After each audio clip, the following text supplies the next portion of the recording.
Oui, TPMP nous l'ont mis bien profond. Dans quel sens, les gars? Dans le sens où plus moyen de streamer leur replay, plus moyen de faire une capture vidéo sur leur site. Voilà, l'écran reste noir et je n'ai que le son. Ils ont codé le bordel et voilà. Donc tous ceux qui faisaient comme moi l'ont un peu dans le fion. Mais c'est pas grave, on a trouvé des alternatives parce que ils reuploadent des passages sur Twitter. Donc voilà, petite compilation vite fait, comme ça, no blabla inutile et on a directement les infos.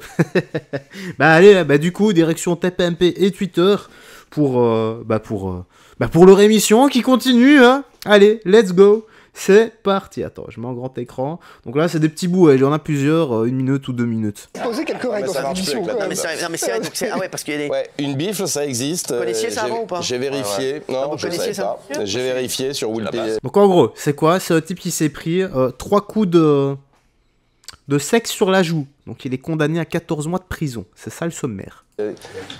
Et effectivement, c'est issu de bites et de gifles. L'histoire, deux individus qui avaient un contentieux, ça se passe du côté d'Amiens, je crois. Il y a David et Sébastien. David est en train de boire une petite bière sur un banc. Arrive Sébastien qui lui en veut. Ils ont un gros contentieux dont on ignore la teneur. Et là, il va défaire son pantalon et frapper avec son sexe à 3 reprises. Mais ils sont que David. Ils sont que deux. Non, il a qu'un sexe. Oui, il a qu'un sexe. Et c'est à plusieurs. Pour ces faits, me complique pas la vie. Mais vous savez pourquoi il est petit comme ça? Vous savez ce qu'il a fait? Non. Un jour, il a mis ses glaouis sur sa tête, ça a stoppé sa croissance. Et donc, pour ces faits, il a été poursuivi par la justice et il vient d'être condamné à 14 mois de prison pour les 3 coups de sexe qu'il a infligés à son copain. Voilà. Très bien. Écoutez, une bonne information. C'est vrai que c'est quand même... faut avoir... Je ne sais pas, les gars. Je ne sais pas, je ne capte pas comment tu te dis, voilà, toi, c'est d'esprit, t'es en contentieux avec un type et tu vas le bifler, voilà. Enfin, moi, ça ne me viendrait jamais à l'idée de faire une telle chose, mais bon, voilà. Chacun est libre de régler ses problèmes comme il le souhaite et comme il l'entend. Voilà. On a quoi ici? Donc, Cristiano Ronaldo risque-t-il 99 coups de fouet? What the fuck? C'est quoi, ça? C'est... Cristiano Ronaldo finit le foot, mais en conversion BDSM ou quoi? Ronaldo. C'est une histoire incroyable, hein. Cristiano Ronaldo, il risque 99 coups de fouet. Absolument. Alors l'histoire est ressortie cette semaine parce que avec son club de Al Nassr, il devait aller en Iran. Et l'Iran, c'est vraiment le centre de la polémique pour un match en Ligue des champions asiatiques. Il n'est pas allé à ce match et ça a relancé une polémique en fait qui date de 2023. Ronaldo à l'époque, il se déplace à Téhéran pour affronter le club de Persépolis. Et il a rencontré une artiste iranienne, Fatemeh Hamami Nasrabadi, qui avait réalisé un portrait de lui. Elle est paralysée, elle réalise ce portrait. En guise d'affection, il la prend dans ses bras, il l'embrasse. Sauf qu'en Iran, ce geste n'est pas autorisé. C'est considéré comme un adultère. Parce que 2 personnes qui s'enlacent sans être mariées, c'est un adultère. Et la loi iranienne, dans ces cas-là, prévoit... Heureusement que Benaïm ne va pas en Iran. Hein. Avec tout ce qu'elle enlace toute la journée. Prenez des coups de fouet.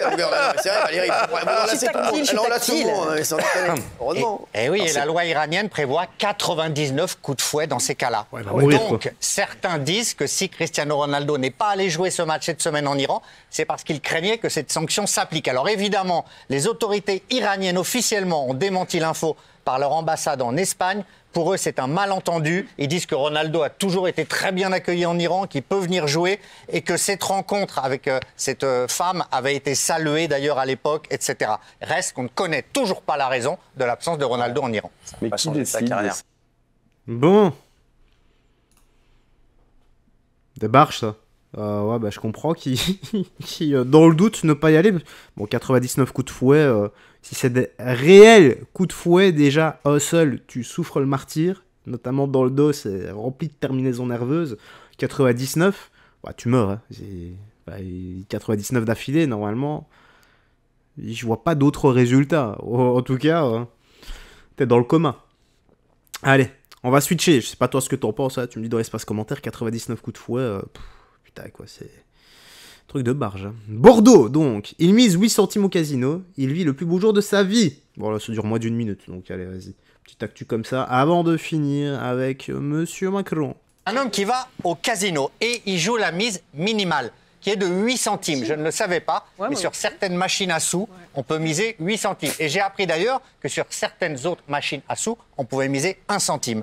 Donc il va à Bordeaux, dans le casino, il est 16h50, il prend la machine à sous et il mise ses 8 centimes. Et là, d'un coup, sirène dans tout le casino, tout le monde se tourne, il a gagné 55 757 € avec ses 8 centimes. Mais oui, il se prénomme Serge et c'est la formidable et belle histoire du jour parce qu'il cherchait à s'acheter une maison, il avait un projet, mais il n'avait aucun apport. Donc ça va lui servir d'apport à la banque pour pouvoir réaliser son projet immobilier. C'est la belle histoire du jour. Ah, c'est une belle histoire. Bravo Sergio, bravo. Bravo Sergio.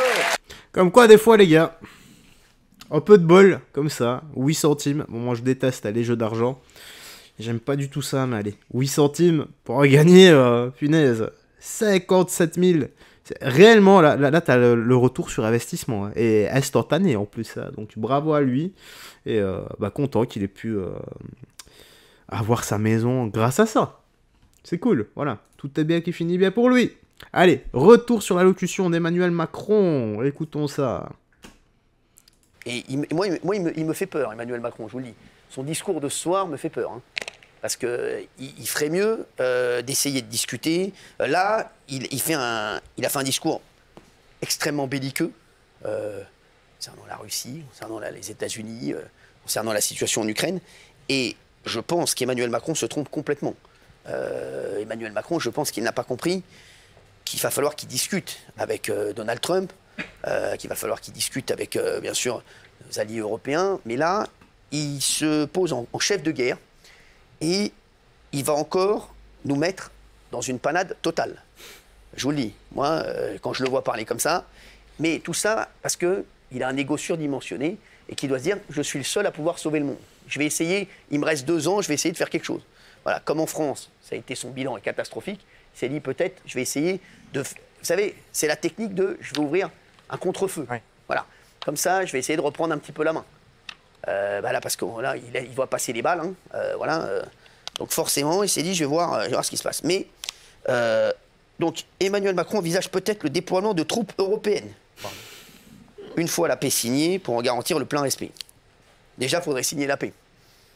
C'est un petit peu vite en besogne, Emmanuel Macron, comme d'habitude. Nous aurons à faire de nouveaux choix budgétaires. Vous vous rendez compte, il nous dit déjà qu'on va devoir faire de nouveaux choix budgétaires. Ça veut dire, les mecs, on va l'avoir dans l'os. C'est sûr et certain. Parce que quand il précise, sans que les impôts ne soient augmentés, c'est sûr et certain qu'ils vont nous trouver un truc pour venir nous prendre l'argent. Sachez-le, ils vont venir, ils vont essayer de vous prendre l'argent quelque part. Ils vont dire non, mais c'est pas tout à fait des augmentations d'impôts. C'est pas tout à fait ça. On va avoir. Mais les mecs, je vous le dis, franchement, c'est catastrophique. Le problème qu'il y a, c'est que l'Europe n'a aucun moyen pour se réarmer. Il faut arrêter. Il rêve. Non, mais je vous le dis, il rêve. Le problème de Macron, c'est quoi? Le problème des politiciens, à chaque fois je le dis les gars, le problème des élites, c'est que c'est pas eux qui vont au front. S'ils allaient au front, avec toute leur famille, qu'ils étaient en première ligne, ça se discuterait. Mais eux veulent la guerre, alors que le peuple veut la paix. Voilà. Que dire, hein, on est tous dans la même galère, hein, là-dessus, avec ce taré mégalomane, imbu de lui-même et qui méprise la démocratie, complètement. Et à l'intérieur, les gars, Macron, il a besoin de contrôle. Hein. Quand il l'a pas, il est tout petit, il se sent mal. Hein. Je vous le dis. Allez, c'est là-dessus qu'on va se quitter. Voilà, c'est le nouveau format actuellement des vidéos de TPMP. En attendant de trouver une solution. Mais sinon, voilà, c'est un peu plus rapide et il y a moins de blabla pour lire, je trouve. Allez, j'espère que tu as apprécié tout de même. Prends bien soin de toi, des gens que tu aimes. Et on se dit à la prochaine pour d'autres vidéos. Ciao! Attention à toi, garde la foi et que Jésus-Christ te bénisse. Ciao, ciao.